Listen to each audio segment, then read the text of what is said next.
Mes chers compatriotes, merci d'être là.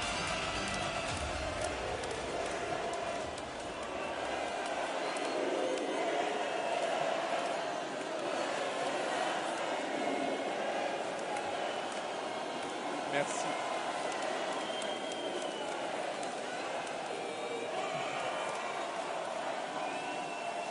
Merci mes amis. Merci d'être venus ici, à Bordeaux, par milliers pour parler de la France. Vous êtes 7000 venus de Nouvelle-Aquitaine et de tout le pays.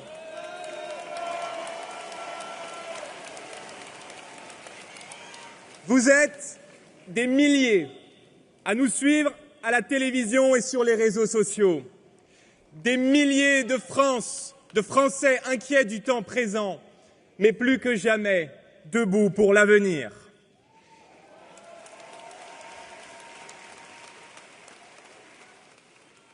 Vous êtes des milliers de Français venus dire non au déclin et à la résignation. Aujourd'hui, à Bordeaux, mes chers compatriotes, ce n'est pas seulement une salle qui s'est remplie, c'est la France qui s'est levée.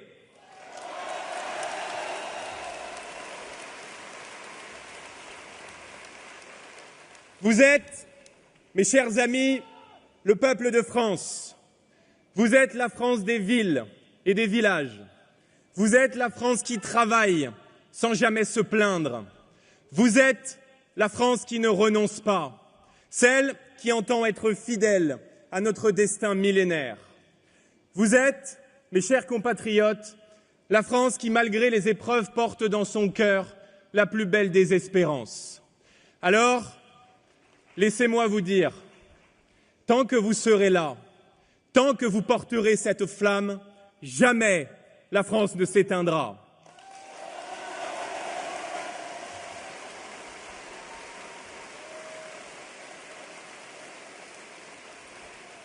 Merci. Merci pour votre fidélité. Merci pour votre courage. Merci d'être toujours au rendez-vous que l'histoire nous donne.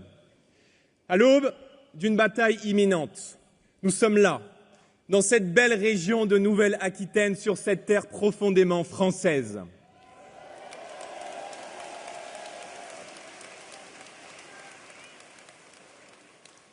Ici, autour de nous, les vignes du Bordelais font rayonner la France sur toutes les tables du monde.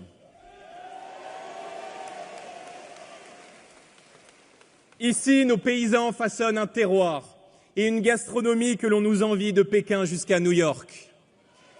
Ici même, les pierres blondes des villages et des cathédrales rappellent nos racines chrétiennes et nos entreprises audacieuses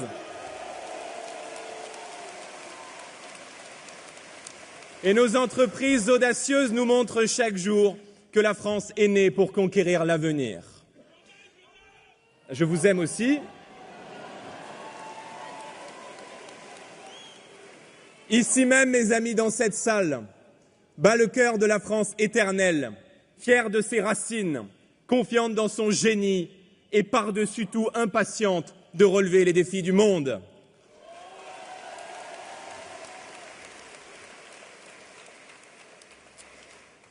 Puisque nous sommes ici en Nouvelle-Aquitaine, je veux adresser un salut amical et fraternel à nos élus, à nos députés, à nos cadres, à nos militants qui accomplissent chaque jour un travail remarquable, élection après élection, et je crois qu'ils méritent que vous les applaudissiez.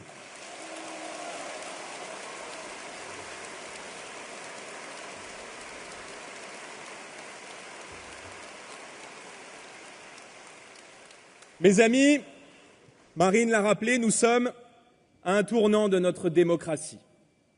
Le 8 septembre, en conscience et pour vous protéger, nous avons pris une décision, congédier le gouvernement Bayrou.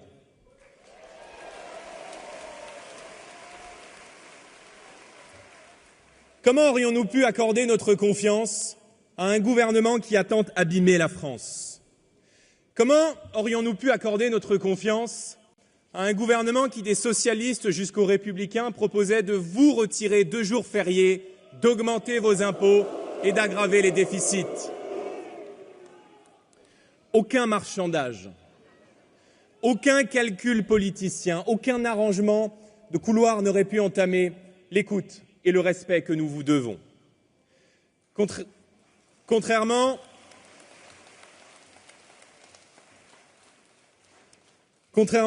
aux Républicains ou au Parti socialiste, le Rassemblement national n'est pas à vendre aux macronistes le plus offrant.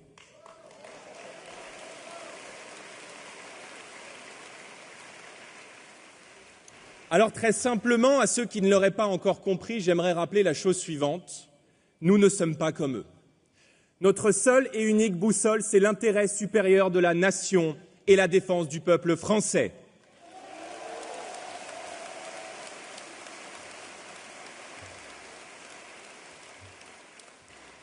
Car la confiance, mes amis, la fameuse confiance, elle ne se décrète pas. Elle se mérite, elle se conquiert, elle s'entretient, elle se gagne par le respect de la parole donnée, par des résultats concrets, par une fidélité absolue à la volonté des Français telle qu'exprimée dans les urnes. Je le dis ici clairement à Bordeaux, il n'y avait aucune autre considération derrière notre choix. Contrairement aux accusations grotesques des macronistes, vous ne savez même pas encore ce que je vais dire. Contrairement à la tentation du chaos de la gauche, nous n'avons aucun goût pour le désordre, aucun penchant pour l'instabilité, bien au contraire. Je veux le rappeler ici devant vous. Les seuls responsables de l'instabilité politique, ce ne sont pas ceux qui défendent la France, ce sont ceux qui la trahissent.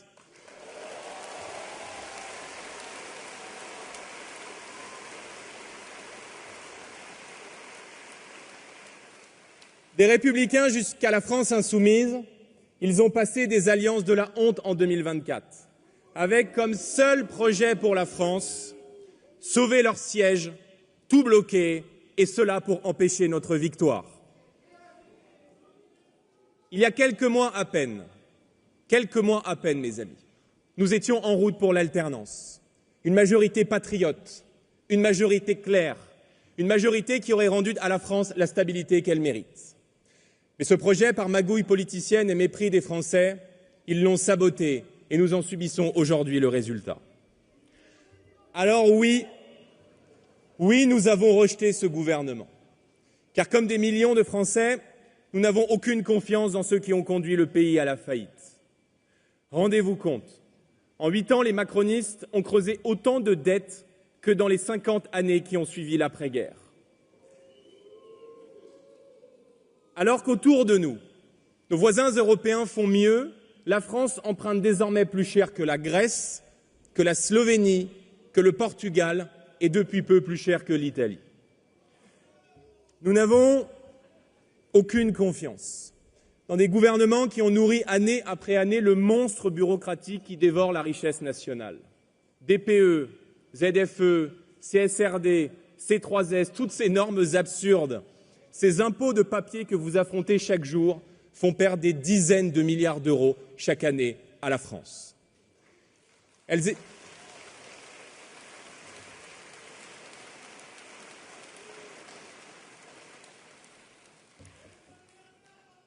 Ces normes étranglent nos entreprises, complexifient votre quotidien, transforment la France en homme malade de l'Europe. Nous n'avons, mes amis, aucune confiance dans des gouvernements qui imposent la double peine, la tyrannie des normes d'un côté, l'enfer fiscal de l'autre. Pour nos artisans, nos commerçants, nos entrepreneurs, pour tous ceux qui se lèvent tôt et pour tous ceux qui travaillent dur. Nous n'avons aucune confiance dans des gouvernements qui ont battu tous les records d'immigration et d'insécurité, au point que des villages paisibles vivent désormais sous la loi des gangs et des trafics, au point qu'il n'est plus un seul département de France où notre peuple est à l'abri de la violence. Bordeaux était l'une des villes les plus attractives de France. Elle a acquis en quelques années la réputation de véritable coupe-gorge. On ne compte plus les cambriolages.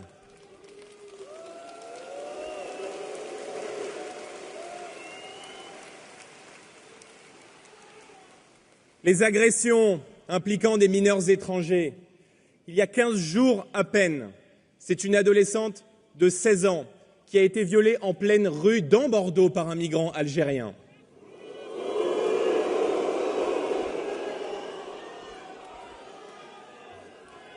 Nous n'avons, mes amis, aucune confiance dans des gouvernements qui ont renoncé à défendre l'intérêt de la France dans le monde, qui laissent l'Union européenne torpiller notre agriculture et notre industrie automobile.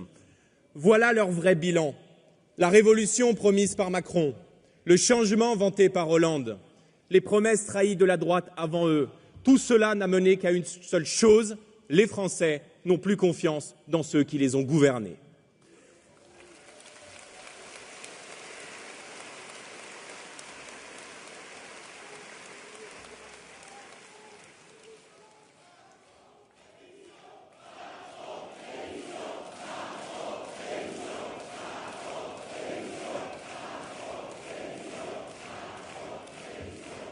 Si déjà ils pouvaient dissoudre l'Assemblée nationale, ce serait une bonne chose.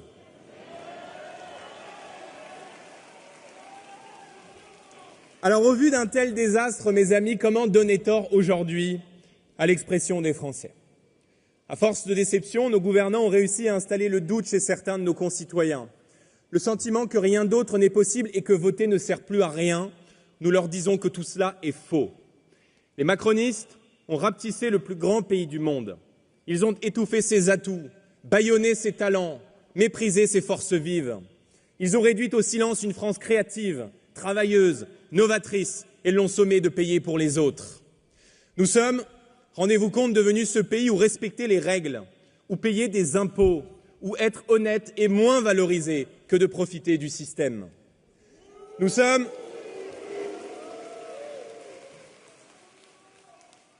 devenus ce pays où réussir est suspect, où entreprendre est presque devenu une fraude en soi.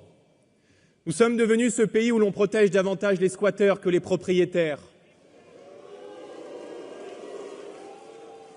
où l'on excuse toujours les délinquants, mais où l'on culpabilise les victimes.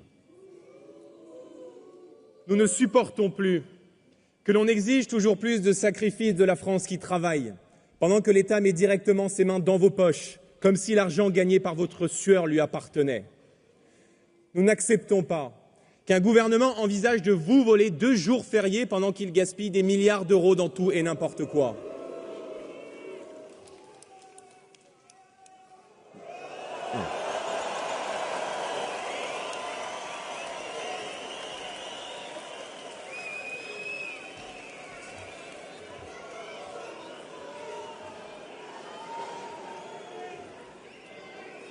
Vous êtes prévisible. Mes amis, écoutez-moi bien. Vous n'êtes pas responsable de ce désastre. Vous n'êtes pas coupable de leur folie budgétaire et de leurs erreurs colossales. Si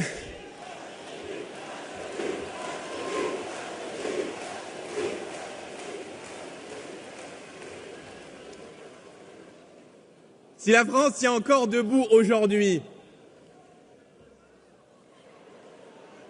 ce n'est pas grâce à Emmanuel Macron ni grâce à Monsieur Lecornu, fidèle artisan de la politique macroniste depuis 2017. Si la France tient, mes amis, si notre pays tient encore debout, c'est grâce à vous. C'est grâce à vous, millions de travailleurs français, honnêtes, courageux.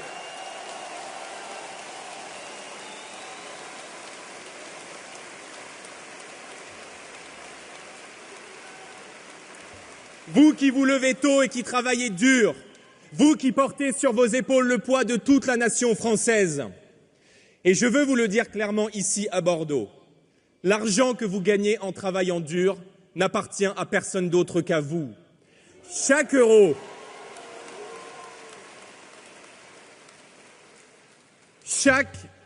que vous consentez à verser à la collectivité doit être sacralisé, utilisé avec une infinie précaution. Or, que voyons-nous? Un immense gaspillage et des éléphants dans le salon que personne ne veut voir. Des totems auxquels il ne faudrait pas toucher, par idéologie, par choix délibéré, parfois par manque de courage politique. Alors, avec Marine, nous le disons, il est temps de faire autrement. Il est temps de faire différemment. Il est temps de rendre à la France l'ordre, la justice et le respect des Français.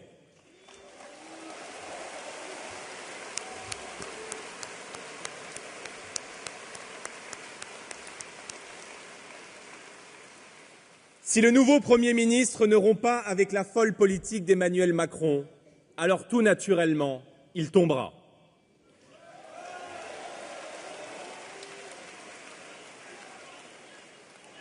Nous aurons la force. Nous en aurons la force parce que nous n'avons aucune clientèle électorale à entretenir, parce que nous n'avons pas d'amis socialistes à recaser, pas de gages à donner à d'autres partis politiques, parce que nous ne devons rien à ce vieux système à l'agonie. Nous aurons le courage de réduire le train de vie de l'État. Nous aurons le courage de mettre un terme à la gabegie. Nous ferons le ménage partout, dans chaque ministère, dans chaque dépense inutile, pour que demain, plus aucun Français ne se demande « mais où passe notre argent ?»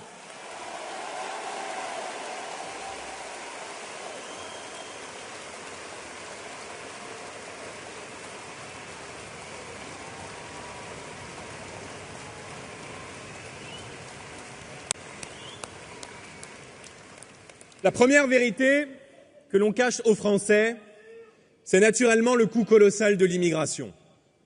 Chaque année, mes amis, 500 000 personnes entrent dans notre pays. Et sur ce demi-million, seulement 50 000 viennent pour travailler. Alors, la question est simple. Que font les 450 000 autres et surtout, qui paye?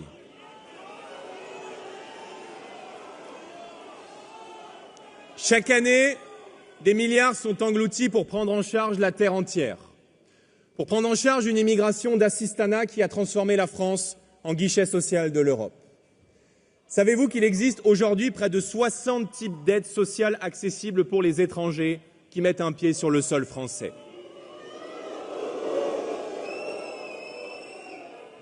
Chaque année, mes amis, plus d'1 milliard d'euros part dans l'aide médicale d'État qui offre, je vous le rappelle, la gratuité des soins aux étrangers en situation irrégulière.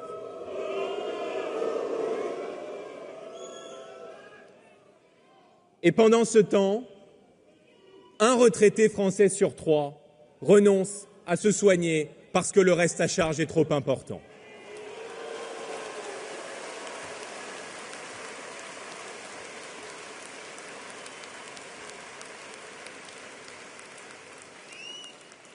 Alors nous le disons très simplement, si demain les Français nous accordent leur confiance, la gratuité totale des soins pour les étrangers en situation irrégulière, avec nous, c'est terminé.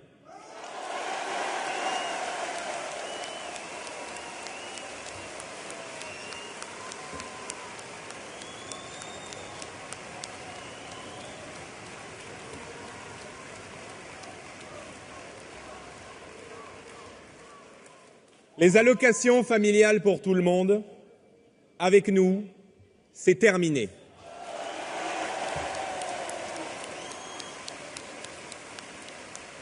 Elles seront réservées aux familles dont au moins l'un des 2 parents est de nationalité française.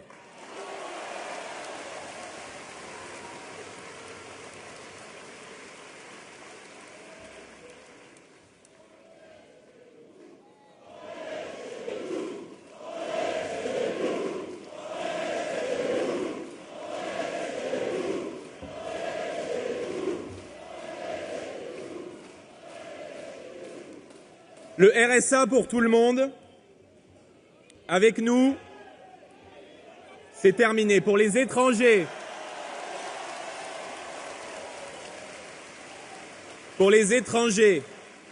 il sera conditionné à 5 années de travail sur le sol français.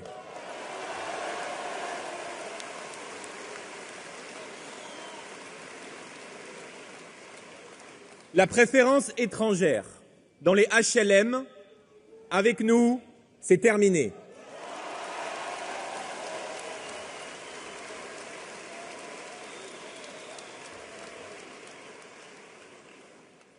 Non seulement les citoyens français, sans aucune autre distinction bien sûr, seront prioritaires, et j'ajoute qu'il ne sera plus possible avec nous de bénéficier d'un HLM ou d'une aide sociale lorsqu'on aura un casier judiciaire long comme le bras.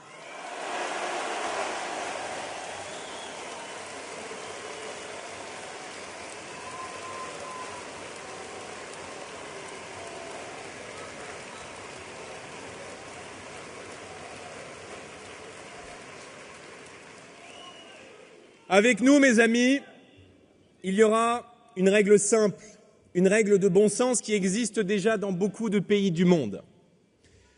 Un étranger qui travaille, qui contribue, qui respecte la France, qui apporte au pays son énergie, pourra bien sûr toujours trouver sa place dans le pays sans avoir la moindre inquiétude.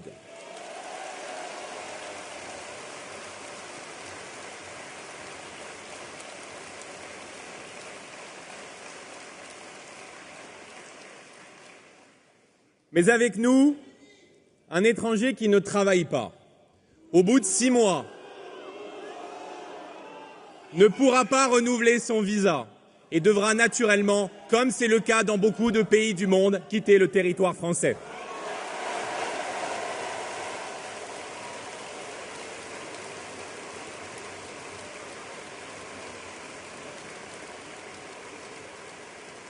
C'est une question de justice et c'est une question de respect. Voilà donc, mes amis, notre promesse et notre véritable différence.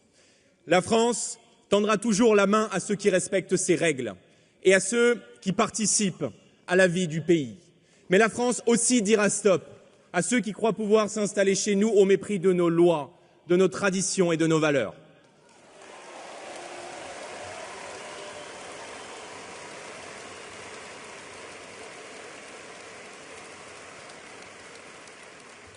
Les gaspillages, ce sont aussi ces centaines d'agences d'État dont personne ne connaît franchement le rôle, mais qui coûtent des fortunes. L'ADEME, le CESE, l'ARCOM, des sigles que les Français ignorent, mais derrière lesquels se cachent des milliards d'euros dilapidés et souvent des recasages discrets pour les copains du pouvoir.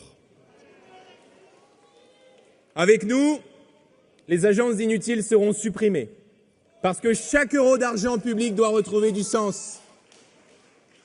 Parce qu'au lieu de nourrir la bureaucratie, cet argent doit être au service exclusif des Français et de leur territoire.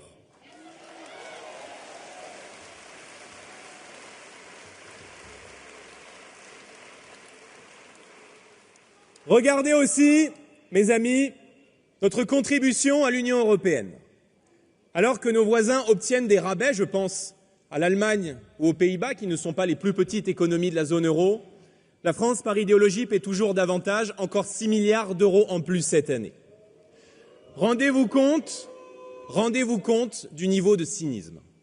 On veut vous supprimer 2 jours fériés pour vous ponctionner 4 milliards et dans le même temps, on augmente notre contribution à l'Union européenne de 6 milliards. C'est comme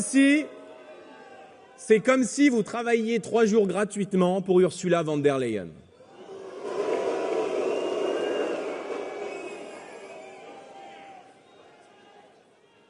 Et pendant que l'Europe finance avec vos impôts le réseau d'eau à Gaza ou des appels à projets en Algérie, un Français sur 3 n'a pas accès à l'eau potable dans nos territoires d'outre-mer.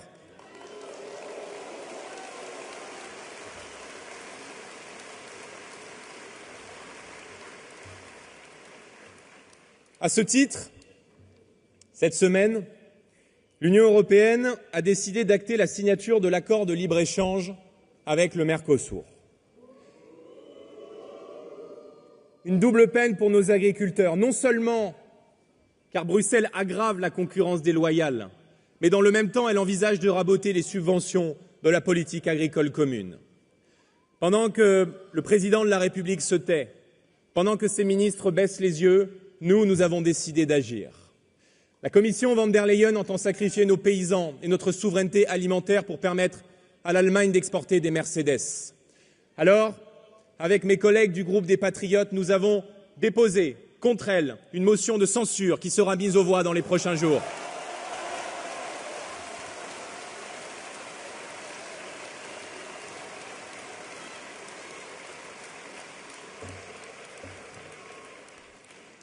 Nous l'avons dit tout au long de la campagne européenne,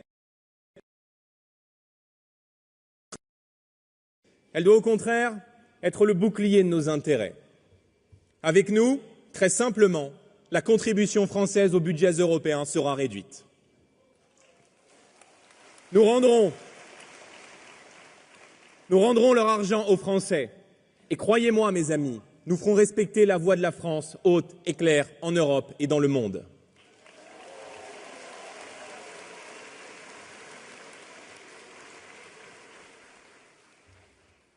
Mes amis, puisque le gouvernement est à la recherche d'économies, il reste 2 gaspillages que je veux évoquer devant vous aujourd'hui. Le premier, vous le connaissez tous, c'est l'aide publique au développement, autrement dit l'argent que verse la France chaque année à des États étrangers. Des milliards d'euros versés à des pays parfois hostiles comme l'Algérie. Des milliards envoyés à la Chine, 2e puissance économique mondiale, qui n'a, je crois, nul besoin de la générosité française pour bâtir sa puissance et sa dynamique de croissance. Alors là encore, nous fermerons le robinet.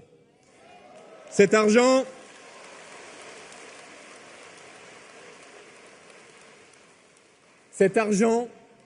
près de 12 milliards d'euros chaque année, doit revenir non pas à l'autre bout du monde, mais à nos territoires de France, à notre ruralité oubliée, à nos campagnes, dans l'accès à la santé, à l'éducation, aux services publics.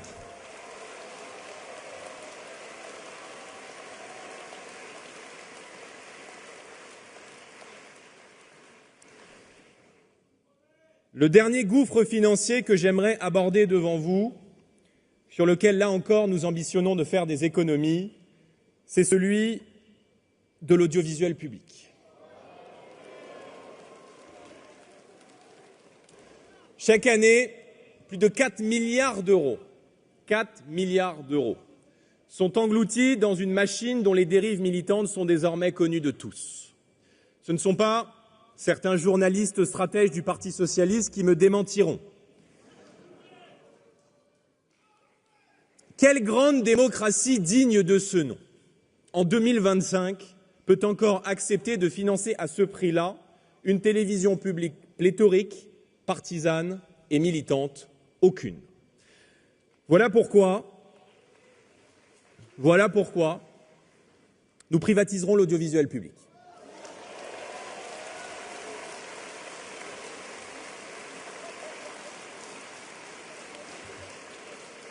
C'est une question de principe, mais c'est aussi une mesure de saine gestion des deniers publics. Parce que nous sommes sérieux, parce que nous sommes responsables. Notre contre-budget permettra d'économiser des dizaines de milliards d'euros chaque année dans le budget de l'État. Une partie de cet argent sera réaffectée au remboursement de la dette, une autre aux baisses d'impôts et aux dépenses utiles comme la sécurité, la justice, l'école ou les soins.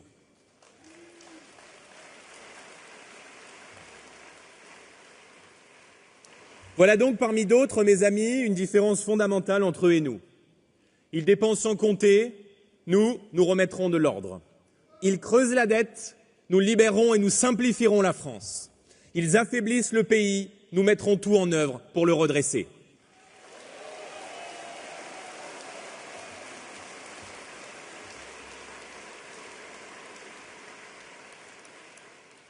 Assainir les finances de la nation, mes amis, n'est pas une finalité en soi.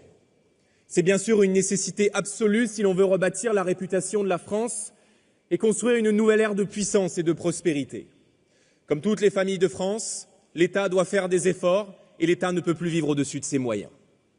Mais la véritable finalité de ces choix, c'est bien sûr de redonner un cap à la France, de réunir dans un même élan toutes les forces vives du pays, de réconcilier l'ouvrier et le patron, le salarié et le chef d'entreprise, l'actif et le retraité, de rassembler la France des villes et la France des campagnes, la France des mains qui bâtissent et la France des esprits qui inventent, de redonner confiance à la jeunesse sans jamais oublier nos anciens, de remettre en marche une nation qui ne doit plus être paralysée par ses divisions, mais qui doit être portée par ce qui l'a toujours rendue grande, l'unité, la fraternité et par-dessus tout l'envie de conquérir et d'étonner le monde.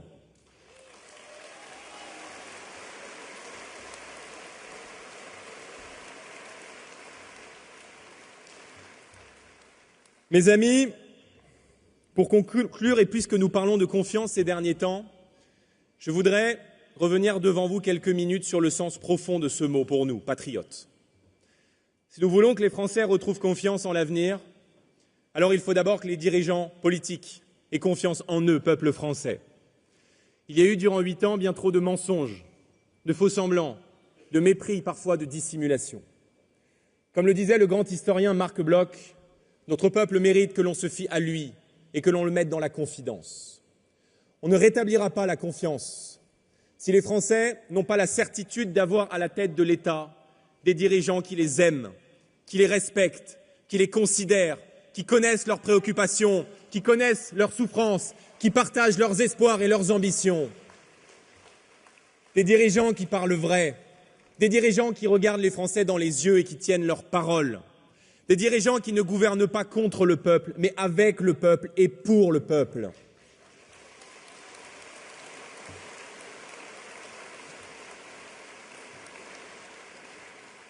Faire confiance, c'est permettre aux citoyens de s'emparer directement des grands sujets qui concernent l'avenir de la nation. Jamais, jamais nous n'avons considéré l'expression populaire comme quelque chose de suspect ou de dangereux. Au contraire. Nous savons que la sagesse collective des Français est la clé pour les réconcilier avec la politique. C'est pourquoi l'une de nos premières décisions sera d'organiser un grand référendum sur la politique migratoire en France.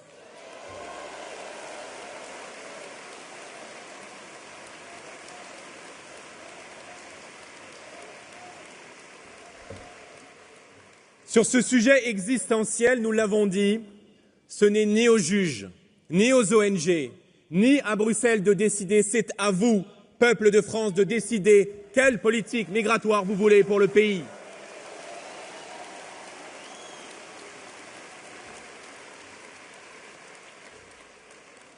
Avec ce référendum, vous pourrez reprendre en main votre destin, protéger notre identité nationale et bien sûr renouer avec la fierté française.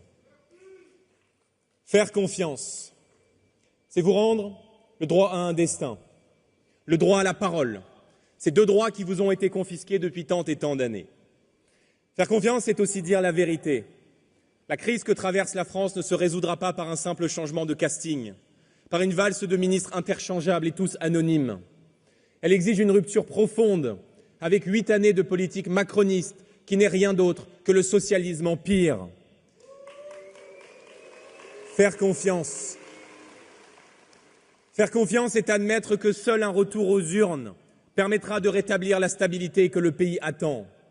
Soit le président de la République dissout l'Assemblée nationale pour organiser de nouvelles élections législatives, soit il devra, en cas de blocage répété, lui-même remettre sa démission, comme l'avait fait le général de Gaulle.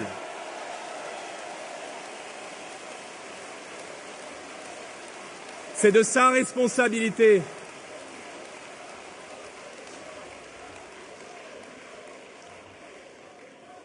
Faire confiance. Faire confiance, c'est aussi dire ce que l'on va faire comme nous l'avons fait aujourd'hui. Mais ce sera surtout demain, faire ce que l'on a dit. Et notre chemin est clair. L'ordre dans les rues, le respect pour le peuple, la prospérité pour la France. Notre chemin, c'est celui de l'autorité rétablie. Qui peut croire aujourd'hui en l'avenir si sa famille n'est pas en sécurité dans la rue, dans son quartier ou dans sa propre maison? Qui peut bâtir des projets si l'insécurité mine la paix civile et menace l'activité économique? Alors, face à la barbarie quotidienne qui s'est installée dans le pays, nous rétablirons la loi de la République, toute la loi de la République, rien que la loi de la République.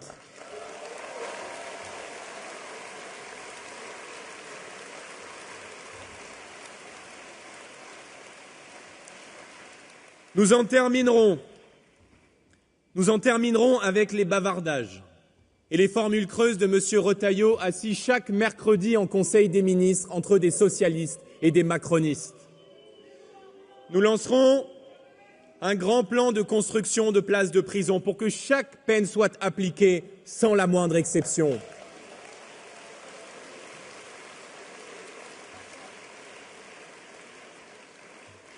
Nous instaurons la tolérance zéro dès le premier acte délictuel, dès le plus jeune âge. Nous suspendrons les allocations familiales aux parents de mineurs récidivistes.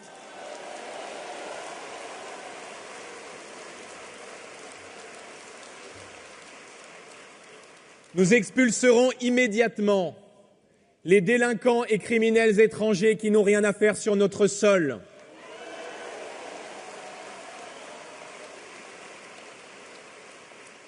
Nous soutiendrons nos policiers, nos gendarmes, nos magistrats qui luttent chaque jour contre l'impunité des bandes.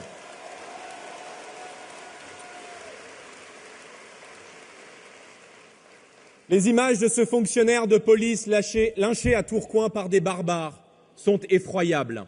Et je veux, en votre nom, lui témoigner de notre total soutien.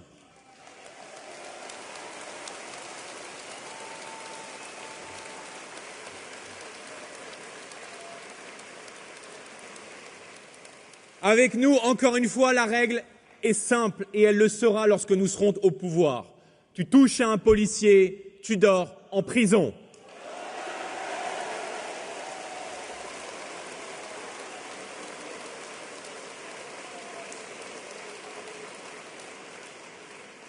Voilà comment on rétablit la confiance, en rendant justice aux victimes, en protégeant ceux qui nous protègent par une présomption de légitime défense, en mettant hors d'état de nuire les criminels et en refusant la culture de l'excuse. Mes amis, mon ambition, la nôtre, l'ambition de Marine n'est pas de sauver la droite ni de sauver la gauche. Notre ambition, c'est de sauver la France.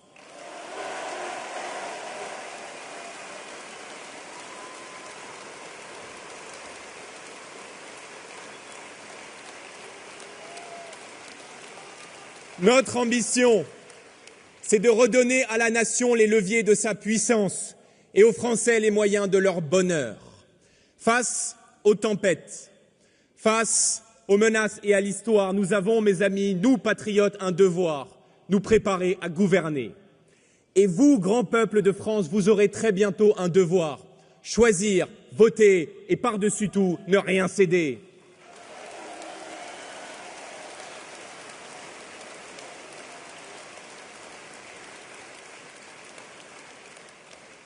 Quand vous serez appelés aux urnes, aux élections municipales où des succès nous attendent, comme lors d'un scrutin national peut-être très prochainement, souvenez-vous, dans l'isoloir vous êtes seul, seul juge, seul maître à bord. Aucun tribunal médiatique, aucune manœuvre d'appareil ne peut guider votre main. Vous serez libre, totalement libre, et votre liberté porte un nom, le bulletin de vote. Rien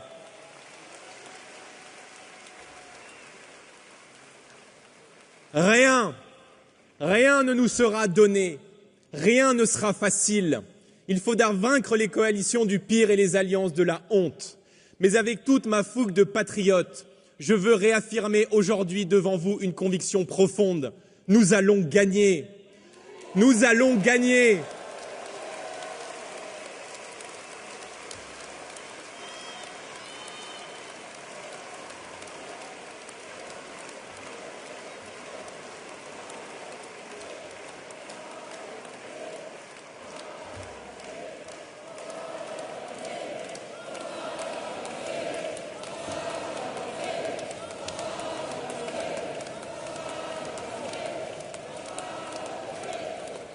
Nous allons gagner, mes amis, parce que notre combat est juste, parce que notre projet est sincère, parce que la vague qui nous porte est irrésistible et par-dessus tout, parce que notre grand pays, la France, mérite bien mieux que cela. Cette victoire ne sera pas un aboutissement, elle sera le commencement d'une grande refondation nationale. Nous réunirons une France brisée par 8 années de fractures, nous respecterons un peuple méprisé par 8 années d'arrogance. Nous redresserons un pays humilié par 8 années de renoncement. Et tous ensemble, nous rendrons à notre peuple la fierté d'être français. Préparons-nous, car le changement n'attend plus. Vive la France et vive la République!